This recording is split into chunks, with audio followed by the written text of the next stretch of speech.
How's it going, guys and girls? My name is Camel and welcome back to the Elder Scrolls Online. In this video I'm going to show you the Nord weapon and armor styles. So let's get straight into this. First up we have the light armor set. Not the most interesting light armor set we've ever seen, but it does have a couple of cool little details like the fur. We have the Ebonheart symbol on the belt buckle in the middle of the chest. The headpiece, it's a bit weird, but overall it's not the worst light armor set we've seen so far.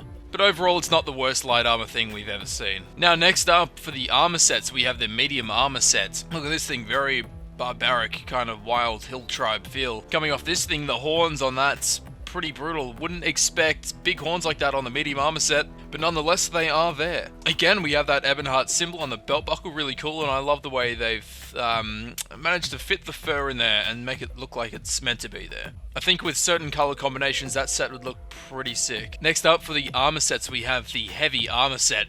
Now this is a beautiful looking heavy armor set.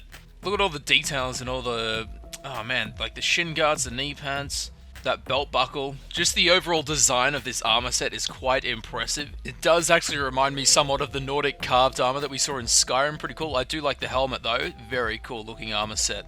And again with the Ebonheart symbols, very cool. Very nice sets. Now first up for the one-handed weapons, we have the one-handed axes. They're sick. They're pretty oversized, but the design on the blade of the axe is very unique and very appropriate for the Nordic style. I mean, the overall design of those axes are just perfect. Now we have the one-handed swords. Pretty cool. I do like the handguards of those. They almost look like the Khajiit handguards. But anyway, very cool looking sword though. It does have a very bold kind of primal essence to it. Now next up for the one-handers we have the one-handed maces. Man, they're more of a hammer really than a mace. I suppose they're the same thing. But yeah, really cool. We only really saw a hammer type mace like that with the orc style. Pretty cool. I do like that design on the head of the mace as well. Really cool. Just gives it such a Nordic touch. Now we're on to the two-handed weapons. We have the two-handed axe, the battle axe. And again, it's got that same design that we saw on the one-handed axe down the blades of the axe head. Really cool though. It's like a tribal dragon pattern kind of thing. It's pretty sick. And I like the pattern down the shaft of the axe as well. Now we have the two-handed sword, the greatsword, the claymore. Very impressive. The blade looks very simple with that leather wrap around it, but then from the handguard down, it looks very modernized, so to speak. It looks pretty damn cool though. Look at the designs we see in the handguard there. Very beautiful piece. Now next up we have the two-handed mace, the Mulm the Warhammer. And it truly is a warhammer. Look at that thing. Very, very brutal looking two-handed mace there. Now we have the daggers. Very cool looking daggers. They are, as we see in so many sets, basically just scaled down versions of the one-handed swords. But they do look quite cool. I do like that shape on the dagger. Very nice. Now we have the bow. That quiver is pretty standard, eh? Look at that bow. I like what they did with the dragon heads on the ends of the bow arms. Very cool. We saw those at the front of the Nordic ships as well. So that's really cool that they have implemented that into the bow. Very cool bow. And the carvings in the bow arms are very unique. We'll just take out Mr. Fox. See you later, buddy. See you in the next armor video.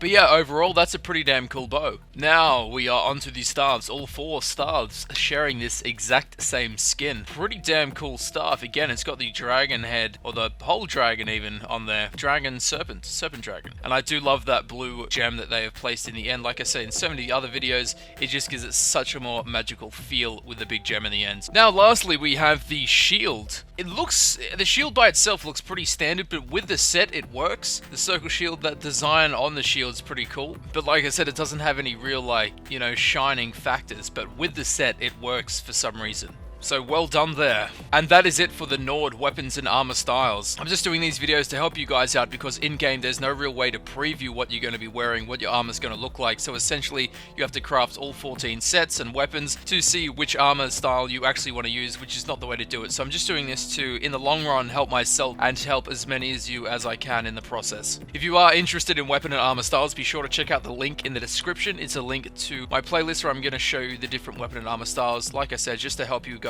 out. Now, the color schemes that you saw present in this video aren't necessarily the color schemes that are going to be in effect when you craft these items. The colors are determined by what materials are used to craft the items and also the quality of the items. And I do believe in a future patch they are introducing armor dyeing, rendering all of this information redundant anyway. So I hope this video helped you out. I hope it helped you in deciding what weapon and armor styles you do wish to use. Don't forget to like, comment, and share. And as always, if you did enjoy this video and you would like more videos similar to this one, please subscribe. It would help me out a lot. I would like to thank you very much for watching, and I will see you in the next video. I'll see you there.